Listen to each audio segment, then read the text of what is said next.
Hi hello friends, welcome back to my channel. I'm your mister KK. Middle క్లాస్లో పుట్టిన ప్రతి ఒక్కరికి కామన్గా ఉండే డ్రీమ్ లైఫ్లో ఒకసారి ఫ్లైట్ ఎక్కాలని. సో అలా డ్రీమ్ ఉన్న ఒక బ్రదర్ని అయితే మనం ఇవాళ మన 4th ఫ్రీ ట్రిప్లో ఫ్రీగా ఫ్లైట్ ఎక్కించబోతున్నాం. అది మన సొంత మనీతోనే. సో వైజాగ్కి ఎందుకు సెలెక్ట్ చేసుకున్నా అంటే వైజాగ్లో బీచ్ కూడా ఉంది. ఆ బ్రోకి flight journey experience, beach experience రెండు ఒకేసారి ఇవ్వచ్చు కదా అన్న ఆలోచనతోనైతే ఆ బ్రో నేను వైజాగ్ ఫ్లైట్లో తీసుకెళ్ళిన. ఇప్పుడు మనం ఈ వీడియోలో నేను మన సబ్స్క్రైబర్ వైజాగ్ ఎలా రీచ్ అయ్యాం, ఎక్కడ స్టే చేసాం, ఎలా ఎంజాయ్ చేసామనేది మీకు క్లియర్ చూపిస్తా. నేను చెప్పడం మర్చిపోయిన భయో, మనకి వైజాగ్ ఆర్కే బీచ్లో అయితే మన సబ్స్క్రైబర్ ఒక బ్రో కలిశాడు, నాని బ్రో. ఆ బ్రోతో పాటు వాళ్ళ ఫ్రెండ్స్ని 10 మెంబర్స్ని తీసుకొని వచ్చాడు. మేము అందరూ నైట్ టైంలో చాలా ఎంజాయ్ చేసాం. రేపైతే మేము మీకు సర్ప్రైజ్ ఇస్తాం అని చెప్పి మమ్మల్ని అయితే ఒక ప్లేస్కి తీసుకెళ్లారు. చాలా బాగుంది, అది ఏందో మీకు క్లియర్గా చూపిస్తా చూడండి.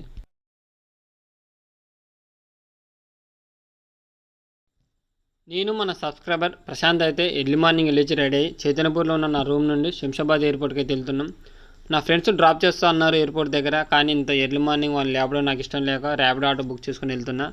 ర్యాపిడో జస్ట్ మాకు 450 పడింది. చూస్తున్నారు కదా, మనం అయితే ఎయిర్పోర్ట్ రూట్కి అయితే ఎంటర్ అయ్యాం. ఈ రూట్స్ అయితే చాలా నీట్గా చాలా బాగుంటాయి గ్రీనరీతోనే. మీలో చాలామంది చూసి ఉంటారు, ఎవరో ఒకరిద్దరు చూరు కదా, వాళ్ళ కోసం ఒక 30 సెకండ్స్ చూపిస్తా, ఓపిక తెచ్చుకొని చూడండి.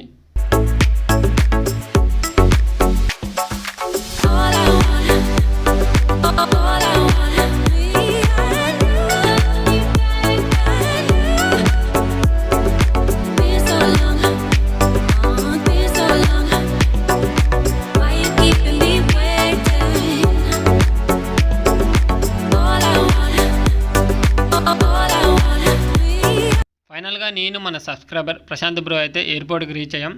సో ఇక్కడ మాకు కామెడీ సీన్ జరిగింది. ఆ సీన్ వల్ల అయితే మేము ఫ్లైట్ మిస్ అవుదాం, నా కెమెరా పోవు, ఈ ట్రిప్ అయితే క్యాన్సిల్ అయిపోవు. అదేందో చెప్తే చూడండి. ఎయిర్పోర్ట్ రాగానే నేను మన సబ్స్క్రైబర్ అయితే దిగాము. నేను ర్యాపిడో బాయ్ అయితే మాట్లాడుతూ మనీ పే చేసి నేను కొంచెం ముందుకు వచ్చేసా. సో ఇందులో ట్విస్ట్ ఏంటంటే నేను మన బ్రో కలిసి ఇద్దరం ఒకే బ్యాగ్ క్యారీ చేస్తున్నాం. అందులోనే కెమెరా ఉంది, నా బట్టలు ఉన్నాయి, బ్రో బట్టలు కూడా అందులోనే ఉన్నాయి. సో అంతసేపు మన బ్రోనే క్యారీ చేసిన బ్యాగు. సో మన బ్రో తెసర్లే అనుకొని నేను ముందుకు వచ్చేసా. బ్రో కూడా మర్చిపోయి కొంచెం ముందుకు వచ్చేసాడు. సడన్గా నేను బ్యాగ్ ఏది బ్రో అంటే ఆటోలో పెట్టిన బ్రో అన్నాడు. ఆ ఆటో అయితే వెళ్ళిపోయింది. అలాగే మనకు ఆ నెంబర్ ఉంటుంది కాబట్టి కాల్ చేయగానే ఒక 2 మినిట్స్లో ఆ బ్రో అయితే రిటర్న్ వచ్చేసాడు. లేదంటే మనకి కెమెరా మిస్ అయిపోవు, ఇటు ఫ్లైట్ మిస్ అవ్వు. ఎందుకంటే మేము కరెక్ట్ టైంకి అక్కడ రీచ్ అయ్యాం. ఆ బ్రో ఒక 10 మినిట్స్ లేట్ చేస్తారు ర్యాపిడో భయ్య, మాకైతే ఫ్లైట్ మిస్ అయిపోవు కంపల్సరీ. ఇదంతా అయిపోయి కెమెరా నా చేతికి రాని నాకు ఫస్ట్ గుర్తొచ్చిన డైలాగ్ అయితే శ్రీహరి డైలాగ్, అమ్మ జరుంటే సద్దు అంటాడు కదా, అదే డైలాగ్ గుర్తొచ్చి నవ్వుకున్న కొద్దిసేపు. ఫైనల్గా నేను మన సబ్స్క్రైబర్ ప్రశాంత్ బ్రో అయితే ఎయిర్పోర్ట్లోకి ఎంటర్ అయిపోయాం. మన బ్రో అయితే చాలా ఎగ్జైట్ ఫీల్ అవుతుండు, చాలా హ్యాపీగా ఉండు. ఎందుకంటే తనకి చిన్నప్పటి నుంచి ఉన్న డ్రీమ్ ఫ్లైట్ ఎక్కాలని, అది ఆయన కళ్ళ ముందే ఉంది. సో చాలా హ్యాపీగా ఫీల్ అయ్యిండు, నాకు థ్యాంక్స్ కూడా చెప్పిండు. ఇప్పుడు మీరు చూస్తున్నారు కదా, నా దగ్గర ఉన్న పిఎన్ఆర్తో అయితే మా బోర్డింగ్ పాస్ ప్రింట్ తీసుకుంటున్నాం. ప్రింట్ తీసుకొని ఇప్పుడైతే లోపలికి వెళ్తాం. ఇప్పుడైతే మేమిద్దరం బోర్డింగ్ పాస్ తీసుకొని చెకింగ్ కోసం క్యూలో నిలబడ్డాం. ఇప్పుడు మమ్మల్ని చెక్ చేస్తారు. సో మనం చెక్ చేయడానికి ముందు మన దగ్గర ఉన్న బ్యాగ్స్, ఎలక్ట్రానిక్ గ్యాజెట్స్ ఇంక్లూడ్ బెల్ట్తో సహా అన్నీ ఇక్కడ పక్కన ఉన్న ఒక ట్రేలో పెట్టి మనం పంపించాలి. వాళ్ళు స్కాన్ చేస్తారు ఆ బ్యాగ్స్ అన్నీ, మనని పోలీస్ వాళ్ళే డైరెక్ట్ చెక్ చేస్తారు. మా చెకింగ్ అయిపోయిన తర్వాత మేమైతే బయటకు వచ్చాం. ఇప్పుడు మన బ్యాగ్స్ వస్తున్నాయి, చూస్తున్నారు కదా, ఇందులోంచి మన బ్యాగ్స్ వస్తాయి అనమాట. మనం బ్యాగ్స్ తీసుకొని వెళ్ళిపోవాలి ఫ్లైట్ ఎక్కడానికి. నాకు ఎయిర్పోర్ట్కి వచ్చిన ప్రతిసారి అయితే ఒక డ్రీమ్ ఉండిపోయింది, ఎయిర్పోర్ట్లో మంచిగా మనసుకు నచ్చింది ఒకటి షాపింగ్ చేసి తీసుకెళ్లాలని. కానీ ప్రజెంట్ మనం అయితే షాపింగ్ చేసే పొజిషన్లో, ఇక్కడ షాపింగ్ చేసే బదులు మనం ఎక్స్ట్రా బయట 2 ట్రిప్స్ కంప్లీట్ చేయొచ్చు. మన హైదరాబాద్ ఎయిర్పోర్ట్లో అయితే 100+ గేట్స్ ఉంటాయి. మన గేట్ నెంబర్ వచ్చేసి 15 నెంబరు. మనం అదే వెతుక్కుంటూ వెళ్తున్నాం. గేట్ నెంబర్ 15కి వెళ్ళినాక మనం అయితే అక్కడి నుంచి చెక్ ఇన్ అవ్వాలి. ఫైనల్గా నేను మన సబ్స్క్రైబర్ అయితే చెక్ ఇన్ పాయింట్కి వచ్చేసాం, అదే మన గేట్ నెంబర్ 15. సో ఇప్పుడు మేము చెక్ ఇన్ అయ్యి మీకు ఫ్లైట్ ఎక్కి మొత్తం డీటెయిల్స్ చూపిస్తా చూడండి. నేను మన ప్రశాంత్ బ్రో అయితే చెక్ ఇన్ కంప్లీట్ చేసుకొని ఫ్లైట్ ఎక్కడానికి అయితే వెళ్తున్నాం. కాకపోతే కొన్ని గేట్స్ దగ్గర అయితే మనం రన్వే మీదకి ఎంటర్ అయ్యి ఒక బస్సు ఎక్కి ఫ్లైట్ దగ్గరికి వెళ్ళి ఫ్లైట్ ఎక్కాల్సి వస్తుంది. కానీ మన గేట్ దగ్గర అయితే డైరెక్ట్ ఫ్లైట్కి గేట్ కనెక్షన్ ఉందన్నమాట. ఇప్పుడు మీరు చూస్తున్నారు కదా, ఇదే కనెక్షను. మనం రన్వే మీద అడుగునే పెట్టాం, డైరెక్ట్ ఎయిర్పోర్ట్ నుండి అంటే ఇది మన గేట్ దగ్గర నుంచి డైరెక్ట్ ఫ్లైట్ మెయిన్ గేట్కి అయితే కనెక్షన్ ఉంటుంది. మనం డైరెక్ట్ వెళ్ళిపోవచ్చు. మనం వెళ్ళే ఫ్లైట్ బాడీ కూడా మనకు కనిపించదు అనమాట, ఫ్లైట్ బాడీ.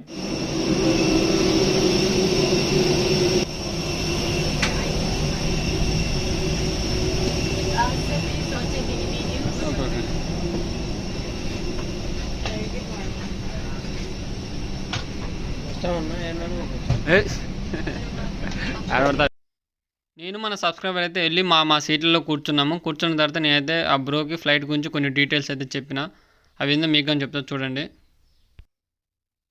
మన సీట్కి ఎదురుగా అయితే ఇలా ఉంటుంది అనమాట. మనం ఆ లాక్ తీస్తే మనకి ఇలా ఓపెన్ అయ్యిద్ది. మన స్నాక్స్ తినాలన్నా, బుక్స్ చదవాలన్నా, ఏం చేయాలన్నా ఇది ఓపెన్ చేసుకొని దీని మీద పెట్టుకొని తినొచ్చు, చదువుకోవచ్చు. మన సీట్ పైన ఎగ్జాక్ట్లీ మన నెత్తి మీద అయితే ఇలా ఉంటుంది అనమాట. ఈ 3 ఏసీలు అనమాట. మనం అన్లాక్ చేసినప్పుడు అది ఓపెన్ అయ్యి అందులోంచి మనకి ఏసీ అయితే రిలీజ్ అవుతుంది. అండ్ మధ్యలోనే అయితే లైట్స్ అనమాట. లైట్స్ కింద ఎల్లో కలర్లో కనిపిస్తున్నాయి కదా, అది మనకి ఏమన్నా అవసరం ఉన్నప్పుడు ఎయిర్ రోస్టర్ని పిలవడానికి ఆ బటన్ ప్రెస్ చేయాలి. అప్పుడు అది బ్లూ కలర్లో వెలుగుతుంది అనమాట. అది వెలిగినప్పుడు ఎయిర్ రోస్టర్ మన దగ్గరకు వస్తారు. ఎవరి దగ్గర వెలిగితే వాళ్ళ దగ్గరకు వచ్చి వాటర్ అంటే వాటర్, ఏదన్నా ఎమర్జెన్సీ అయితే మాట్లాడవచ్చు అనమాట. వాళ్ళని పిలవడానికి అది యూజ్ చేస్తాం. అండ్ మనం కంఫర్టబుల్గా సీట్లో రిలాక్స్గా కూర్చోవాలనుకుంటే మన చేతి కింద ఉన్న ఈ బటన్ ప్రెస్ చేసినప్పుడు మన సీట్ అయితే బ్యాక్ సైడ్ బెండ్ అవుతుంది, మనం ప్రశాంతంగా కూర్చోవచ్చు. అండ్ ఫైనల్గా అన్ని చెప్పిన తర్వాత మన సబ్స్క్రైబర్ అయితే సీట్ బెల్ట్ పెట్టుకున్నాడా లేదని చెక్ చేసిన ఇంతలో ఎయిర్ రోస్టర్ అయితే అనౌన్స్మెంట్ అయితే స్టార్ట్ చేసింది, మనకి ఇన్స్ట్రక్షన్ చేస్తుంది. మీకు వీడియో తీసి చూద్దాం అనుకున్నా కానీ ఫ్లైట్ ఎక్కేటప్పుడు వీడియో తీసినే తీయమాకని చెప్పింది. సో ఓన్లీ వాయిస్ వినిపిస్తా, వినండి. 529 from Hyderabad to Visakhapatnam. As a part of Tata Group and subsidiary of Air India, we extend a very warm welcome to our jet-setted high flyers members of the Neo Class crew in front of you. This is your seat belt. Fasten, insert the metal tip into the buckle and tighten the belt by pulling the strap. To open the belt, lift the flap and pull the ends apart. Whenever the seat belt ఇప్పుడు ఫైనల్గా మన subscriber గురించి మాట్లాడుకుంటే, మన subscriber అయితే చాలా అంటే చాలా హ్యాపీ ఉండు. ఆ బ్రో ఎంత హ్యాపీ ఉండు, నేను అంతే హ్యాపీగా ఉన్నా. ఎందుకంటే మనలాంటి మిడిల్ క్లాస్ లైఫ్ లీడ్ చేసే ప్రతి ఒక్కరికి ఫ్లైట్ జర్నీ అనేది చాలా ఇంపార్టెంట్ అంటే అది అవసరాన్ని కాదు, ఒక డ్రీమ్ ఉండిపోద్ది అంతే. అలాంటి డ్రీము ఇవాళ మన వల్ల ఈ బ్రోకి అయితే ఫుల్ఫిల్ అవుతుంది. సో నేను దానికి హ్యాపీ అవుతున్నా. ఇంకోటి ఏంటంటే ఆ బ్రో ఎంత హ్యాపీగా ఉండంటే, నేను ఫ్లైట్ ఎక్కినని వాళ్ళ ఫ్రెండ్స్ అందరికి వీడియో కాల్ చేసి వీడియో చూపిస్తున్నాను అనమాట, బ్యాక్ కెమెరా పెట్టి. అంత హ్యాపీగా ఉండు. వాళ్ళ పేరెంట్స్కి ఫ్లైట్లో ఉండే వాళ్ళ పేరెంట్స్కి కాల్ చేసి వాళ్ళ పేరెంట్స్కి చూపించిండు. నాకు ఆ మూమెంట్లో నాకు చాలా ప్రౌడ్ అనిపించింది, మన వల్ల ఒక బ్రో ఇంత ఆనందంగా ఉండి వాళ్ళతో ఇంత మంచి షేర్ చేసుకుంటున్నాను. అలాగే మన బ్రో అయితే ఎప్పుడు ఫ్లైట్ టేక్ ఆఫ్ అవుద్దా, ఎప్పుడు పైనుంచి వ్యూ పాయింట్ చూద్దాం కింద అని వెయిట్ చేస్తున్నాను అనమాట. ఒకసారి రన్వే మీద అయితే ఫ్లైట్ రన్నింగ్లో ఉంది, అప్పుడైతే ఆ బ్రో ఫేస్ చూడాలి, వెలిగిపోతుంది అసలు. చాలా హ్యాపీగా ఉండు. ఫ్లైట్ టేక్ ఆఫ్ కానీ ఆ బ్రో ఎక్స్ప్రెషన్లు అయితే మీరే స్పెషల్గా చూడండి, చాలా బాగుంటాయి. అమ్మాయి హ్యాపీగా ఉంటాడు.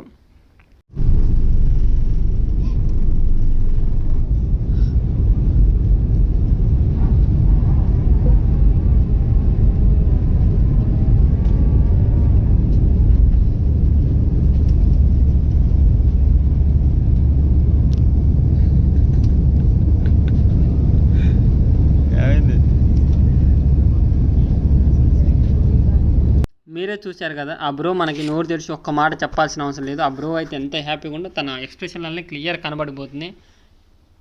వ్యూ పాయింట్ అయితే చాలా బాగా ఎంజాయ్ చేస్తుండు. మెయిన్ ఏంటంటే మనం వైజాగ్ తీసుకెళ్ళిన రీజన్ కూడా ఇదే. మన బ్రోని అయితే మనం ఫ్లైట్లో తీసుకెళ్ళేటప్పుడు ఫ్లైట్ నుండి సముద్రం ప్లస్ సిటీ రెండు మిక్స్ అయినట్టు కనిపిస్తుంది అనమాట. ఆ వ్యూ బ్రోకి చూపించాలని విండో సీటు నాది యాక్చువల్లీ. బ్రోని విండో వెంబడి కూర్చోబెట్టి నేను సైడ్ కూర్చుని ఆ బ్రో ఎంజాయ్ చేయాలని. ఫైనల్లీ నా డ్రీమ్, మన సబ్స్క్రైబర్ డ్రీమ్, ఇద్దరు డ్రీమ్స్ అయితే ఫుల్ఫిల్ అయినాయి. ఇందులో నా డ్రీమ్ ఏముంది అనుకుంటున్నారా? నాకు కూడా చిన్నప్పటి నుంచి లైఫ్లో ఒకసారి ఫ్లైట్ ఎక్కాలని చాలాసార్లు అనుకున్నా. కాకపోతే ఒక 3 years బ్యాక్ మా డాడీ వల్ల ఫస్ట్ టైం ఫ్లైట్ ఎక్కిన. అప్పటి నుంచి అప్పుడప్పుడు ఎక్కుతూనే ఉన్నా. సో నేను ఎప్పుడైతే ఫ్రీ ట్రిప్స్ అయితే స్టార్ట్ చేసినో అప్పుడు నాకు ఫస్ట్ వచ్చిన ఆలోచన ఫ్రీ ట్రిప్స్తో పాటు ఒక ఫ్రీ ఫ్లైట్ జర్నీ చేయించాలి మన సబ్స్క్రైబర్ కానీ. ఎప్పటి నుంచి, ఎందుకంటే నేను ఫస్ట్ టైం ఎక్స్పీరియన్స్ చేసిన ఎక్స్పీరియన్స్ మీలో ఒకరు ఎక్స్పీరియన్స్ చేయాలని నాకు ఎప్పటి నుంచి ఉండే. సో ఈ రోజుతోనైతే ఆ ఎక్స్పీరియన్స్ నాకు ఫుల్ఫిల్ అయిపోయింది. నా సబ్స్క్రైబర్ ఒకరికి నా మనీతోని ఫ్లైట్ జర్నీ ఎక్స్పీరియన్స్ చేయించబోతున్నా. అండ్ మెయిన్గా ఇందాకే చెప్పా కదా మనం వైజాగ్ ఎందుకు వస్తున్నామని. ఇప్పుడు రీజన్ నేను చెప్పను, మీరే విండో నుంచి చూడండి. ఈ వ్యూ కోసమే మనం అయితే వైజాగ్ రావాల్సి వచ్చింది ఫ్లైట్లో. ఎందుకంటే మనం ఫ్లైట్లో వెళ్ళడానికి చాలా ప్లేసులు ఉన్నాయి, టూరిస్ట్ ప్లేసులు ఇంకా చాలా ఉన్నాయి. కానీ వైజాగ్ మనకు దగ్గరైనా కానీ మనకి ఫ్లైట్ అయితే సముద్రం నుంచి మనకి ల్యాండ్ అవుతుంది.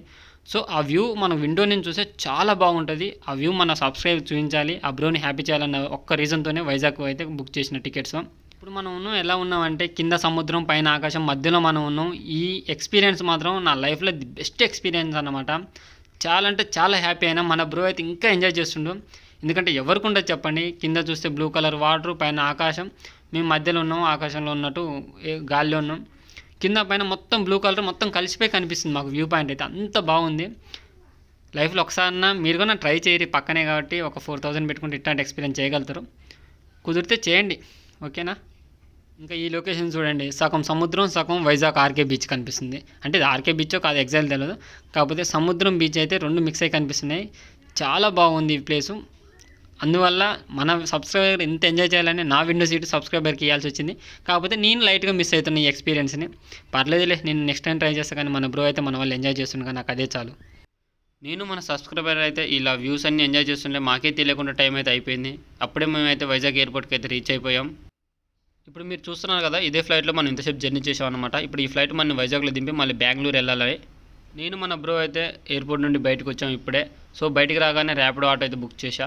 కాకపోతే ర్యాపిడో ఆటో మనం ఉన్న ప్లేస్కి రావట్లేదు. 1 కిలోమీటర్ నడుచుకుంటూ వెళ్ళాం. ర్యాపిడో పై అయితే మన ఆర్కే బీచ్ మీద అయితే తీసుకెళ్తుండు. ఇప్పుడు మీరు చూస్తున్నారు కదా, ఈ రోడ్డు వైజాగ్కి కొత్తగా వచ్చిన వాళ్ళు అయితే ఈ రోడ్ని అయితే చాలా ఎక్స్పీరియన్స్ చేస్తారు. ఎందుకంటే మన డౌన్లో మనకు సముద్రం ఉంటుంది. మనం పైనుంచి ఇలా డౌన్ దిగుతుంటే మనకి కళ్ళ ముందు మొత్తం సముద్రం కనిపిస్తుంది అనమాట. ఈ ఫీల్ ఓన్లీ వైజాగ్కి కొత్తగా వచ్చిన వాళ్ళకే బాగా ఎక్స్పీరియన్స్ చేయగలుగుతారు. ఫైనల్గా నేను మన సబ్స్క్రైబర్ అయితే హోటల్కి వచ్చేసాం. ఈ హోటల్ వచ్చేసి మన రైల్వే స్టేషన్ నుంచి బయటకు వచ్చి రైట్ సైడ్ తీసుకొని కొంచెం ముందుకు వస్తే అక్కడే ఉంటుంది అనమాట. హోటల్లో ఫ్రెష్ అయ్యి మళ్ళీ ర్యాపిడో బుక్ చేసుకొని ఆర్కే బీచ్కి అయితే బయలుదేరాం. నేను మన సబ్స్క్రైబర్ బ్రో అయితే చాలాసేపు ఆర్కే బీచ్లోనే ఉన్నాం అనమాట. చాలా ప్రశాంతంగా అనిపించింది. అక్కడ ఉన్నంతసేపు అయితే నాకు ఏ ప్రాబ్లం గుర్తు రాలేదు. చాలా పీస్ ఆఫ్ మైండ్ అనిపించింది. మన హైదరాబాద్లో కూడా ఒక సముద్రం ఉంటే బాగుండు కదా అనిపించింది. ఎందుకంటే అస్తమానం వైజాగ్కి వెళ్ళలేము కదా. సో మేము అలా ఎంజాయ్ చేస్తున్నాం. మన సబ్స్క్రైబర్ కూడా చాలా హ్యాపీగా ఉండు వాటర్లో ఆడుకుంటూ కొద్దిసేపు. తర్వాతకి ఇంతలోనే మన సబ్స్క్రైబర్ అయితే వచ్చారు కలవడానికి. నేను మన సబ్స్క్రైబర్ అయితే ఈరోజు ఆర్కే బీచ్కి వచ్చినాం. మన ఆర్కే బీచ్ దగ్గర నాని బ్రో మనని ఫస్ట్ నుంచి ఫాలో అవుతున్నట్ట మన పేజ్ని. ఇవాళ కలిసిండు.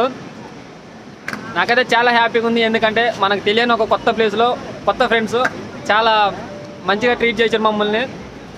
మన వాళ్ళకి కూడా ఒక పేజ్ ఉంది, insta page, Vizag skate boarders. So మన బ్రోని కూడా సపోర్ట్ చేయండి. నేనైతే ఆ బ్రో వాళ్ళందరినీ పరిచయం చేసుకొని వాళ్ళతోనే కూర్చొని చాలాసేపు కబుర్లు చెప్పాను అనమాట. సో వాళ్ళు కబుర్లు చెప్పారు, నేను కబుర్లు చెప్పి జోక్స్ చేసుకొని చాలాసేపు నవ్వుకున్నాం. అలా నవ్వుకుంటూ వాళ్ళు స్కేటింగ్ చేసుకుంటూ మాకు అయితే ఎంటర్టైన్ చేస్తారు. నేను చాలాసేపు వాళ్ళని చూసుకుంటూ ఎంటర్టైన్ అయినాం. మ్యాక్సిమం ఒక 3 అవర్స్ వాళ్ళతోనే టైం స్పెండ్ చేసిన నేను. నాకైతే కొత్త వాళ్ళని కలిసినట్టు అస్సలు అనిపించలేదు. చిన్నప్పటి నుంచి కలిసి పెరిగిన నా ఫ్రెండ్స్ ఉంటారు కదా, వాళ్ళతో కూర్చున్నట్టు అనిపించింది. అంత కలిసిపోయారు వెమ్మటే. నాకైతే ఫస్ట్ టైం, ఎందుకంటే కొత్త వాళ్ళతో నేను అంత ఫ్రీగా ఎక్కువ ఉండలేను. కానీ వీళ్ళని చూసినాక నాకు కొత్త అనే ఆలోచనగా రాలే, మొత్తం కలిసిపోయాను అనమాట. సో వాళ్ళు ఏమన్నారు, బ్రో రేపు అందరం కలిసి ఏదన్నా కొత్త ప్లేస్కి వెళ్దాం బ్రో, ఎక్స్ప్లోర్ చేద్దాం అంటే సరే బ్రో అన్న. వాళ్ళే ఒక ప్లేస్ డిసైడ్ అయ్యి నాకైతే చెప్పారు అనమాట. బ్రో రేపు ఎర్లీ మార్నింగ్ రెడీ అయ్యి ఉండు, నేను ఒక మంచి ప్లేస్కి తీసుకెళ్తాం అని చెప్పి వెళ్ళిపోయారు అనమాట. వాళ్ళంతా వెళ్ళిపోగానే నేను మన సబ్స్క్రైబర్ అయితే ఆర్కే బీచ్ నుండి రూమ్కి వెళ్దామని ఆటో బుక్ చేసుకుని వెళ్తుంటే మాకు రూమ్కి వెళ్ళే దారిలో స్ట్రీట్ ఫుడ్ అయితే కనిపించింది. సో రూమ్కి వెళ్ళాక కూడా తెచ్చుకొని తినడమే కానీ స్ట్రీట్ ఫుడ్ దగ్గర తిందామని స్ట్రీట్ ఫుడ్ కానీ ఆగిపోయాం అనమాట. ఈ స్ట్రీట్ మొత్తం ఫుడ్డే ఉండేసరికి మాకు ఏం తినాలని అర్థం కాక ఆ కోసం నుంచి ఈ కోసం 2 రౌండ్లు వేసినాం అనమాట. ఏమేమి మంచిగా ఉన్నాయో వెతుక్కుంటూ లాస్ట్కి ఏదో ఒకటి తిందామని చికెన్ కబాబ్స్ దగ్గర ఆగి చికెన్ కబాబ్స్ అయితే తిన్నాం. టేస్ట్ మాత్రం చాలా బాగుంది. తర్వాతకి పానీపూరి ఎందుకో చూడగానే తినాలనిపించింది. పానీపూరి తిని ఇక కుండ బిర్యానీ దగ్గరికి వెళ్ళాం అనమాట. ఎందుకంటే కుండ బిర్యానీ తినాలని ఎప్పటి నుంచో అనుకుంటున్నాం. సో తిందామని తిన్నాం. కాకపోతే టేస్ట్ అంత బాగాలేదు, నాకైతే యావరేజ్గానే అనిపించింది. కానీ ఆర్డర్ చేసిన పాపానికి తినాలి కదా, మొత్తం తిని వచ్చేసినాం అనమాట. సో ఫ్రెండ్స్, ఇంతవరకు మన 4th ఫ్రీ ట్రిప్లో డే 1 అయితే సక్సెస్ఫుల్గా కంప్లీట్ అయింది. మనం డే 2లో మన సబ్స్క్రైబర్స్ మన ఎక్కడికి తీసుకెళ్ళారు, మాకు ఏం సర్ప్రైజ్ ఇచ్చారు అన్నది పార్ట్ 2 చేసి పార్ట్ 2లో చూపిస్తాను. అప్పటిదాకా నన్ను సబ్స్క్రైబ్ చేసుకోరే. Thank you.